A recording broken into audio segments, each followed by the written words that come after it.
J'étais pas né. Celle-là, elle a la palme. Tout en haut du podium des phrases les plus stupides et les plus agaçantes. Elle a, certes, l'excuse de répondre parfois à un étonnement mal maîtrisé. Vous ne connaissez pas, mais la réponse, lancée avec une hostilité boudeuse et néanmoins triomphante, est devenue un classique de ce jeu télévisé.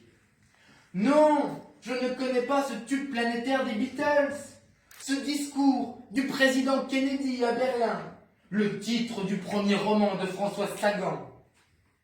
L'absence de ces connaissances n'a rien en soi de stupéfiant, mais c'est la raison invoquée qui est en cause, en ce qu'elle cherche à transformer l'insuffisance en supériorité.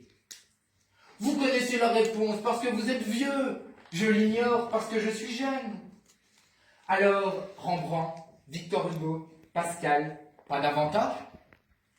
Une attitude tellement ridicule que son interprète le sent bien d'ordinaire, et se voit contraint de la revendiquer rétrospectivement comme une boutade, seul moyen de garder la face dans une situation où il faut avaliser son élimination sans trop déchoir.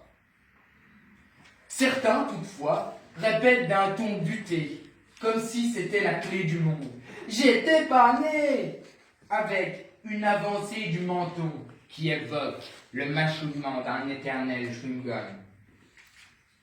Dans un autre jeu, les vieux ont leurs propres idioties défensives, qui prend la forme d'un « je connaissais les réponses, mais ça va trop vite ».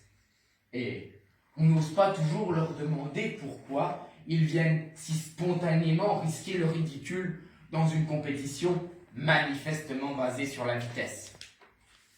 Mais du j'étais pas né, il reste quelque chose de plus désagréable.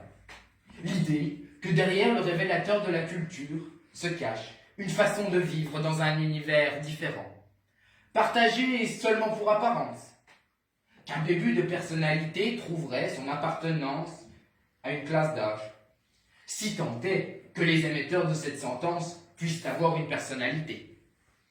Question à 1000 €. Vous connaissez la bêtise? Levez les yeux au ciel. Cherchez. Vous étiez déjà né.